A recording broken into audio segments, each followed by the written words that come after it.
Hey guys, and welcome to the channel. I'm Michelle. And I'm Ken, and today we're here to review the latest Netflix film, Frankenstein, Yep. directed by Guillermo del Toro. I'm glad you can say his name. I can say it pretty well, I Yeah, think. I'm not gonna try, but I'll just start calling him G. Yeah, G Toro. G Toro. Yeah, Frankenstein. This did get was it like a limited theatrical release? It was from my understanding, it's very limited. I don't even know if we had it in theaters around here. I think it was like in maybe like 100 theaters nationwide or something. Gotcha. And pretty much they do that just to get it considered for like awards and things like that. Because I think movies have to be in the theaters for a certain amount of time Okay. or whatever. So I think Yeah, that's so why. yeah, we'll just get right into it. So I will say that we did have to break this up into two different Yeah. showings, if you will. And I do just want to be honest with my thoughts. I feel like because we broke it up, it did take some of what Momentum. the momentum, yeah, from it for sure. I will say we broke it up at like precisely the right time though. Like we did the Victor story and then we came back to the Frankenstein story. That's true. Yeah. Even so, I still feel like it, Or I um, mean, I'm sorry, the monster story. yeah, it took some of the momentum away, at least for me. But all in all, I do feel like this was a great adaptation of Frankenstein. Now, mind you, I don't think I've even seen any Frankenstein movies. I don't even know Yeah. like how many versions there are out there or anything. I've never read the book.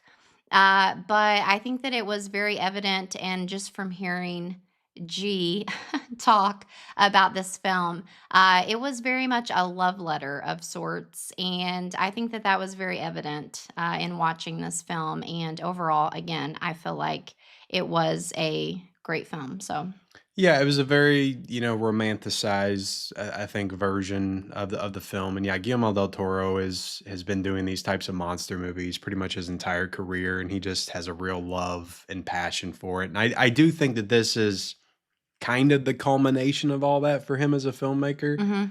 To finally get to this moment where he gets to do an actual adaptation of, I think, maybe his favorite story, and that is Frankenstein. Yeah. Of course, there's been a ton of, interviews and stuff that I've been seeing since the movie came out. And it just really made me appreciate, the work and love that he put into this film. And Yeah. again, I feel like it was very evident. Um, you know, I feel like overall the movie, looked really beautiful. I know that he is very, for practical effects and, the least amount of, I guess, CGI as possible. Well, I mean, that being said, there was quite a bit of CGI in the movie. Yeah, so there was, CGI in the movie. I feel like you kind of But it's had to do a little bit of it, Yeah, I but mean, as far as like the actual costumes and like Frankenstein or the monster himself, come on. I felt like the makeup was very good. Like Jacob Elordi, like it pretty much transformed him into the monster. I mean, great costume and great set design and all that stuff was fantastic. But yeah, I'm not gonna lie, I was a little bit taken out of like certain moments of the movie with those more like CGI heavy moments. Mhm. You know, Yeah, so I'll just kind of go off of what you just said. Overall, again, I feel like it still looked really great. But actually, one of the issues I did have was with how Jacob looked as the monster. oh, okay. And again, I've watched a lot of interviews about, you know, I hate to keep calling him G. What's his first name? Guillermo, Gil. I don't know. Guillermo. Gilmo.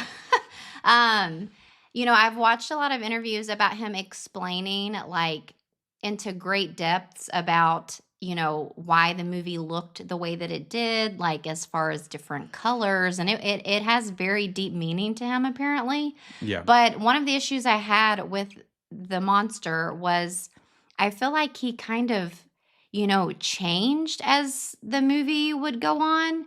And I mean, I guess that's like a given because he's probably just changing from like being alive and growing as even us humans do. Yeah. But like the shade of him would change. Like in some scenes, he would be more gray looking, and then in others, he would almost have this like blue Yeah. look to him.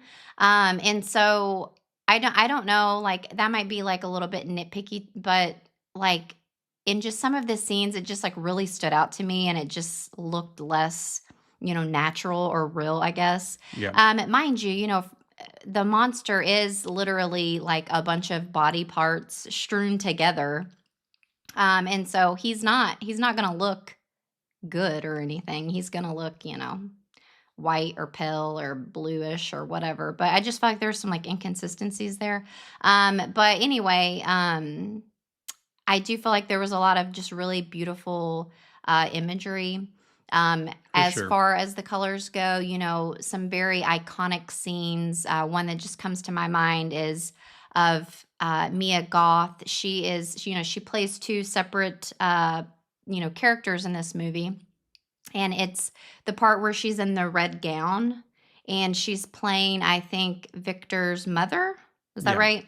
And so there's just this like part where she's on these stairs and she's got this red gown on and like a red veil, and it's like just flowing in the wind and just, Yeah. very, very like just beautiful and poetic and, all the things. Yeah, I mean, and there's a lot of stuff that's being said about this movie and it being on streaming and how it is a movie that deserves to be seen in the Yeah, theaters and all that kind of stuff. I think this is just something that we're going to have to deal with a lot going forward. You're going to see a right. lot more of these big scale movies being put out by Netflix, not on theaters. And, Yeah. I mean, we have decent setups, TVs, and stuff like that. And for me, I don't feel like it takes that much away to watch it on TV versus a theater. Hmm. But I get it. I get the frustration for sure. Yeah. Again, I, always knew the like gist of Frankenstein. For the longest time I was one of those people who thought Frankenstein was the name of the monster. Which it's funny because you keep messing that up and you actually always Well, knew I mean, that it's anyway. yeah, it's just you Um think of that. Yeah. yeah, it's just funny. But yeah, so I don't know. I feel like this movie did kind of like grow my appreciation of the story of Frankenstein. It actually is like a very interesting story, and I feel like not having known everything, I personally feel like it was a good adaptation of it, and I feel like everybody was really great in it, Yeah, I and mean, it really dives into creation and, the regret that can sometimes come with that creation mhm, for sure, from Oscar Isaac, Victor Frankenstein in the movie, creating this monster and it's starting off seemingly innocent and mhm. then it kind of turns into something else. Well, I think it kind of touched base. Like it to me, it's like, you know, in the beginning, Victor was so obsessed with this idea of creating this life, this monster.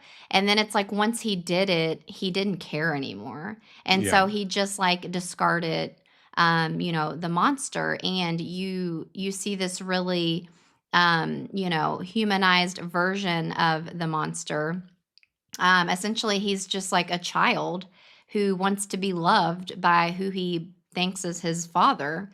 And he's Yeah. abandoned. And so, yeah, I mean, it touches on, we've seen many like, AI or robot stories where they create this like robot and it ends up having like human feelings. They Yeah. think that it is alive. And so it kind of touches on that. And, without like spoiling anything, hopefully this isn't spoiling anything. Frankenstein can't die, or I'm sorry, the monster can't die. I just did it. Um, and so that's just also this really, um, I don't know, heartbreaking thing to think about. Like a lot of people, we mostly don't want to die. Yeah. But then when you're also faced with the The possibility loneliness that of you couldn't die, why the yeah. rest of your loved ones do go on to die, that's a whole nother horrid thing to think about as well. So, Yeah, it's the loneliness of immortality and that kind of stuff. I feel like is explored pretty well in like vampire movies, like Interview with the Vampire is one that I mhm, can think of that's like yeah. that. But yeah, it's an interesting movie. I definitely think I liked the first half of the movie as opposed to like the Frankenstein or no, the actual monster story. Sorry, We're not gonna stop. that comes after. I liked the build up. I liked the establishment of Victor Frankenstein, his character, and just leading up to the whole like big creation moment. I thought all that was really well done. Mhm, The stuff that came after, I don't know. I just wasn't as interested in, I guess. mhm. I don't know, and something too that kind of like, again, this is based on this is a book, so, Yeah. I'm sure it's all But very even like true. the avid book readers, people that they'll say that Guillermo didn't completely he wasn't completely faithful to the book, Yeah. you know. But like something that I personally just didn't love was how Mia Goth's like main character that she played. I just didn't like how for some reason she was like attached to this monster and they almost made it Yeah. like almost like a romance of sorts. Um They didn't really establish that very well. They didn't really establish Mia Goth all that well. And like she yeah, had this she relationship with his brother and then him and then the monster and it all happened very quickly. And it's mhm, like, well, God, do you care about any of these people or are you just like jumping from one to one? mhm. And so I Yeah, didn't feel any sympathy for her as a character at all. like I get that like she was this kind of unusual it kinda gave me, like, Edward Scissorhands vibes, like the weirdo, Edward Scissorhands, and Yeah. then the pretty girl, um, even though I know Frankenstein came well before Edward Well, I Scissorhands, mean, but, Edward like Scissorhands is Frankenstein. Like it's a yeah, riff on that. pretty much. But like just, Mia Goth being this like, I feel like I don't belong anywhere. And, she like I had this, myself am strange and unusual. yeah, for sure. Beetlejuice, Lydia vibes too. I don't know, like I said, that it could be very much true to the story, and that's fine. I personally just didn't, I guess, like how that came across. It just felt a little too like Yeah. on the nose because like they definitely were like trying to make it seem like she was going to be the bride of Frankenstein.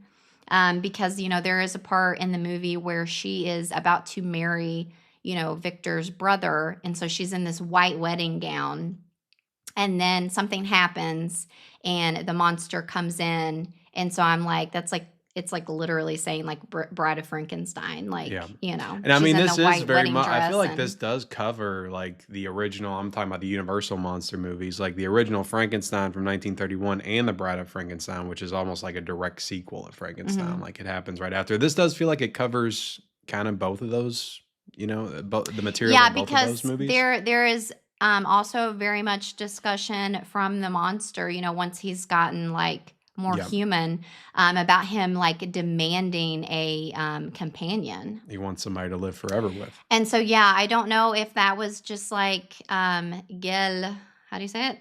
You can just say Del Toro. Del Toro. Thank you. That's much better. Del Toro, I don't know if that was just like his way to kind of cover Bride of Frankenstein as well. Like, because he has no And intentions of ever all doing that Bride might of be Frankenstein. in the novel. Yeah, I honestly don't know. I haven't read the right. novel. For sure. But overall, I did enjoy it. I did find myself getting, emotional in some parts. Because again, it really touches on that just like parental um, you know, parental love, being a parent. I mean, it is a little bit different, but and then ultimately by the end, it's about like forgiveness to those that we love, the things that we end up forgiving the people that we love, the things that we forgive them for, Yeah. Like Victor treated the monster horrible, and at the end of it, the monster was still able to forgive him, and so that Yeah. makes me emotional. I thought that was quite, lovely. So Yeah, I mean, it's a very well done movie. I didn't love it, I'll be Yeah. honest, but I liked it. I thought it was very well done. I will say, I feel like this movie, given the hype and just everything around it, I think this is a pretty strong contender for like best picture for Yeah. sure. I can see it like making that awards run 100%. So, yeah, I mean, again, parts I liked, parts I didn't. I just felt like there were things that were, I mean, this is weird to say, it's 2.5 hour movie, but there were things that I felt like were a little bit rushed and they didn't give enough time to Mhm. when they should have to really make you feel a little bit more of that emotional punch Yeah, for the story. But it's a good movie. I would definitely recommend checking it out. for sure. It is just, like a lot of movies, a time commitment, but other than that, for sure. So, Yep. Well, that's our review of Frankenstein 2025 on Netflix. Please give us your thoughts if you watch it down below in the comments section. Also, like, subscribe, turn on bell notifications for future videos, and we'll see you next time. bye guys.